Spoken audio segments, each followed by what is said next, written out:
Hello दोस्तों, स्वागत है आपका आपके अपने यूट्यूब चैनल दिसार जीकेजीएस क्लासेस में। दोस्तों, आप सब लोग कैसे हैं? उम्मीद करते हैं आप सब लोग अच्छे होंगे, स्वस्थ होंगे, मस्त होंगे और अपनी तैयारी बेहतरीन तरीके से कर रहे होंगे। दोस्तों, हम आपको करवा रहे हैं आरआरबी एनटीपीसी एग्जाम जो ग्रेजुएशन लेवल का हुआ है उसके आंसर की का सॉल्यूशन। दोस्तों, आज हम आपको करवाने वाले हैं 16 जून को फर्स्ट शिफ्ट में पूछे गए आंसर की सॉल्यूशन का, जिसमें हम देखेंगे करंट अफेयर, साइंस, कंप्यूटर और जीके के जितने भी क्वेश्चन 16 जून को फर्स्ट शिफ्ट में पूछे गए हैं सारे क्वेश्चन का हम सॉल्यूशन आपको करवाएंगे। दोस्तों, वीडियो अच्छा लगे वीडियो को लाइक कीजिए, शेयर कीजिए, कमेंट कीजिए।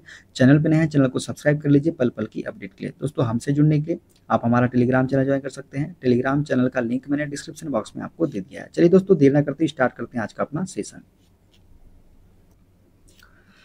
विंडोज आधारित सिस्टम में एएलटी कुंजी का निम्न में से कौन सा संयोजन एक्टिव विंडो के कंटेक्सुअल कंट्रोल मेनू को डिस्प्ले करने की सबसे अधिक संभावना रखता है, विशेष रूप से तब जब टाइटल बार अगम्य हो?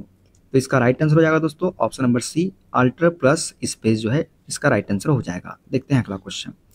दाब का विमी सूत्र क्या है? दोस्तों, दाब का विमी सूत्र होता है ml-1 t-2। देखते हैं अगला क्वेश्चन। एमएस वर्ड में 2019 में डॉक्यूमेंट के पेज ओरिएंटेशन को बदलने के लिए निम्नलिखित में से किस फीचर का उपयोग किया जा सकता है? तो पेज लेआउट ओरिएंटेशन का उपयोग किया जा सकता है क्या करने के लिए? डॉक्यूमेंट के पेज ओरिएंटेशन को बदलने के लिए। देखते हैं अगला क्वेश्चन। निम्नलिखित में से किस देश में मई 2025 में सभी राजनीतिक दलों को भंग करने और राष्ट्रपति का कार्यकाल बढ़ाने के सरकार के फैसले के कारण व्यापक विरोध प्रदर्शन हुआ? तो ये हुआ था दोस्तों माली में। कहाँ हुआ? माली में। निम्नलिखित में से कौन 2024 में शुरू की गई PMAY U 2.0 योजना के तहत सब्सिडी के लिए पात्र नहीं है? तो दोस्तों, पिछले 20 वर्षों में किसी भी सरकारी योजना के तहत आवास प्राप्त करने वाले परिवार जो है इस योजना के तहत सब्सिडी के पात्र नहीं है। देखते हैं अगला क्वेश्चन। डीऑक्सी राइबो न्यूक्लियोटाइड्स के एक लंबे बहुलक के रूप में डीएनए का उल्लेख किस संरचनात्मक विशेषता को दर्शाता है? दोस्तों, यह एक शर्करा फास्फेट आधार और नाइट्रोजनी क्षारों से बना है। ये जो है विशेषता को दर्शाता है। किस मंत्रालय द्वारा भारत में एंटी डंपिंग और एंटी सब्सिडी एवं प्रतिकारी उपायों को प्रशासित किया जाता है? तो वाणिज्य और उद्योग मंत्रालय के द्वारा ये किया जाता है। देखते हैं अगला क्वेश्चन। भारतीय स्वतंत्रता आंदोलन में उनकी साहसी भूमिका के लिए असम केसरी की उपाधि से किसे सम्मानित किया गया था? तो अंबिका गिरी राय चौधरी को जो है असम केसरी की उपाधि से सम्मानित किया गया था। देखते हैं अगला क्वेश्चन। राष्ट्रीय मानवाधिकार आयोग NHRC में दिसंबर 2024 की नियुक्तियों के बारे में निम्नलिखित में से कौन सा कथन गलत है? तो दोस्तों, श्री प्रियांक कानूनगो को NHRC का महासचिव नियुक्त किया गया। ये जो है कथन गलत है। देखते हैं अगला क्वेश्चन। थार रेगिस्तान में पाई जाने वाली लुप्तप्राय पक्षी प्रजाति कौन सी है? तो दोस्तों, थार रेगिस्तान में पाई जाने वाली लुप्तप्राय पक्षी प्रजातियां है ग्रेट इंडियन बस्टर्ड। कौन सी है? Great Indian bustard. देखते हैं अगला। विदेश में रहने वाले भारतीय मूल के लोग अनुच्छेद 8 के अंतर्गत भारतीय नागरिकता के लिए कहाँ आवेदन कर सकते हैं? तो अपने निवास के देश में भारतीय दूतावास में जो है ये अनुच्छेद 8 के अंतर्गत भारतीय नागरिकता के लिए वहाँ आवेदन कर सकते हैं। देखते हैं अगला क्वेश्चन।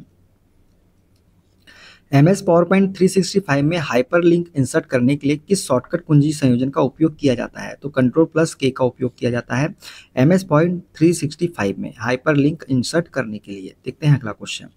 2025 में एम्स दिल्ली में बायोमेडिकल वेस्ट कन्वर्जन सिस्टम सृजनम का उद्घाटन किसने किया? दोस्तों, सृजनम का उद्घाटन जो है केंद्रीय विज्ञान एवं प्रौद्योगिकी मंत्री ने किया था। देखते हैं अगला क्वेश्चन। भारत के राष्ट्रपति और राज्यों के राज्यपालों और केंद्र शासित प्रदेशों के उपराज्यपालों की नियुक्ति किस निकाय की सलाह पर करते हैं? तो केंद्रीय मंत्रिपरिषद की सलाह पर ये नियुक्ति की जाती है। 101वें संशोधन अधिनियम 2016 द्वारा कौन सा प्रमुख कर सुधार पेश किया गया? तो वस्तु एवं सेवा कर 101वें संशोधन अधिनियम 2016 द्वारा जो है सुधार पेश किया गया था। देखते हैं अगला क्वेश्चन। मौर्य साम्राज्य के दौरान प्रदेशत्री शब्द किस अधिकारी के लिए प्रयोग किया जाता है? दोस्तों, मौर्य साम्राज्य के दौरान प्रदेशत्री शब्द जो है अपराधियों के दमन के लिए जिम्मेदार अधिकारियों के लिए प्रयोग किया जाता है। किस प्रकार के संगीत वाद्य यंत्रों में खोखले स्तंभ में वायु फूंककर ध्वनि उत्पन्न की जाती है? तो सुशिरवाद इसका राइट आंसर हो जाएगा। देखते हैं अगला क्वेश्चन। अगस्त 2024 में निम्नलिखित में से किसे grand collar of the Timor Leste से सम्मानित किया गया था? द्रौपदी मुर्मू को जो है great collar of the Timor Leste से सम्मानित किया गया था अगस्त 2024 में। देखते हैं अगला क्वेश्चन। 86वें संविधान संशोधन अधिनियम 2002 द्वारा कौन सा मौलिक अधिकार विशेष रूप से बच्चों के लिए पेश किया गया था?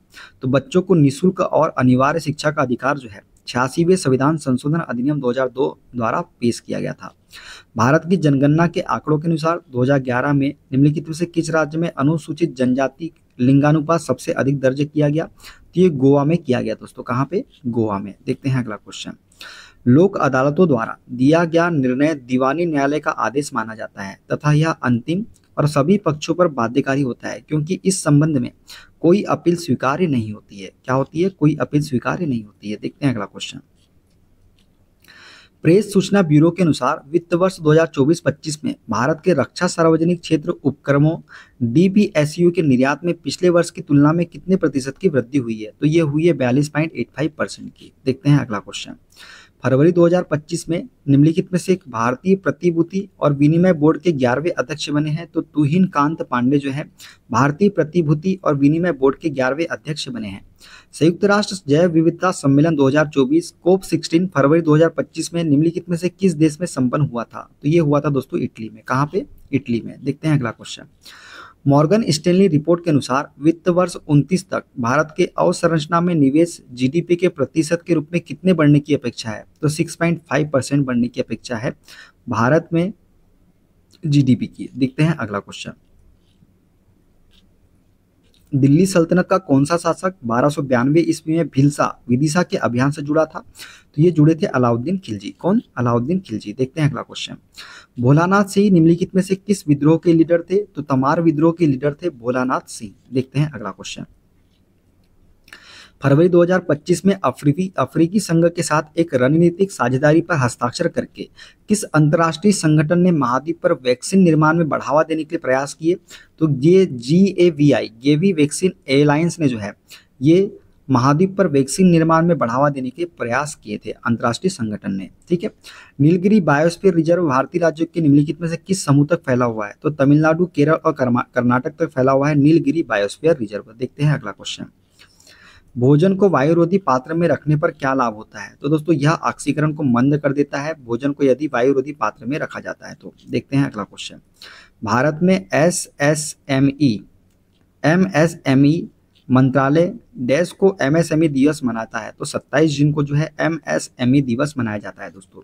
एमएस वर्ड 365 में कौन सा फीचर उपयोगकर्ता को पैराग्राफ के बीच वर्टिकल स्पेस को नियंत्रित करने और डॉक्यूमेंट की पठनीयता में सुधार करने के लिए पैराग्राफ से पहले और बाद में विशिष्ट स्पेसिंग को सेट करने की सुविधा देता है? तो ये पैराग्राफ स्पेसिंग देता है। तो कौन सा? Paragraph spacing. देखते हैं अगला क्वेश्चन। संगम साहित्यिक कृतियों में अकाम विषय के अंतर्गत जीवन के किस पहलू का अन्वेषण किया गया है? तो प्रेम का अन्वेषण किया गया है दोस्तों संगम साहित्यिक कृतियों में। देखते हैं अगला क्वेश्चन। अंग्रेजी ईस्ट इंडिया कंपनी ने किस वर्ष एक नया कानून पारित किया था जिसके तहत कंपनी की सेना में नौकरी लेने वाले हर नए व्यक्ति को आवश्यकता पड़ने पर विदेशों में सेवा करनी होगी? तो 1856 में जो है एक नया कानून पारित किया था। किसने? अंग्रेजी ईस्ट इंडिया कंपनी ने। ठीक है। देखते हैं अगला क्वेश्चन। किस बैंक ने मार्च 2025 में सनराइजर हैदराबाद के साथ आधिकारिक तौर पर अपने विशेष बैंकिंग साझेदार के रूप में साझेदारी की है? तो सिटी यूनियन बैंक ने साझेदारी की है दोस्तों। कौन से बैंक ने? सिटी यूनियन बैंक ने। एमएस वर्ड में यदि आप किसी चयनित टेक्स्ट को उसके मूल स्थान से हटाए बिना उसकी प्रतिलिपि बनाना चाहते हैं तो आपको किस कमांड सेट का उपयोग करना चाहिए? तो कॉपी और पेस्ट का उपयोग करना चाहिए। निम्नलिखित में से कौन सा अंडमान समूह में स्थित नहीं है? तो मिनिकॉय जो है ये अंडमान समूह में स्थित नहीं है। देखते हैं अगला क्वेश्चन। ग्रामीण विकास मंत्रालय द्वारा मार्च 2016 में संपन्न सामाजिक, आर्थिक और जातिगत जनगणना के अनुसार कितने ग्रामीण परिवारों को वंचना मानदंडों के आधार पर वर्गीकृत किया गया था? तो ये किया गया था 8.72 करोड़ ग्रामीण परिवारों को। देखते हैं अगला क्वेश्चन। जनवरी 2025 में गोल्डन ग्लोब अवार्ड्स में सर्वश्रेष्ठ निर्देशक मोशन पिक्चर के लिए नामांकित होने वाली पहली भारतीय कौन बनी है? तो पायल कपाड़िया इसका राइट आंसर हो जाएगा। देखते हैं अगला क्वेश्चन। जनगणना 2011 के अनुसार भारत के किस राज्य या केंद्र शासित प्रदेश की शहरीकृत जनसंख्या सर्वाधिक थी? तो ये थी दोस्तों दिल्ली की। कहाँ की? दिल्ली की। तो दोस्तों ये थे सारे क्वेश्चन। वीडियो कैसा लगा कमेंट बॉक्स में जरूर बताइएगा। मिलते हैं अगले वीडियो में। अपना ख्याल रखिए। Okay bye bye, take care.